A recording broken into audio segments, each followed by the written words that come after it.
Tired of manually transferring contact details between apps?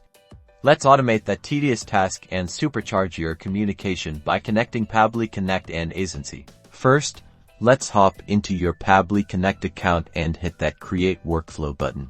Name your workflow something descriptive, like Aisensy Contact Automation, and click Create. Now, let's set up our Trigger app. This is the app that will kickstart our automation. I am selecting Google Sheets for the demonstration. Connect your Google Sheet account, specify the spreadsheet, and choose New Spreadsheet Row as the trigger. Pabbly Connect will then provide a webhook URL. Copy this. Head over to your Google Sheet, navigate to Extensions, then App Script, and paste the copied webhook URL there. Remember to save the script and return to Pabbly Connect to hit Capture Webhook Response. With the trigger set up, it's time to add our action app Aisensy. Search for Aisensy and select it. Choose Add Contact as the action event. This tells Pabbly Connect to add a new contact to Aisensy whenever the trigger fires. Connect your Aisensy account by entering your API key, and then map the data fields from your Google Sheet to the corresponding fields in Aisensy, like phone number and name.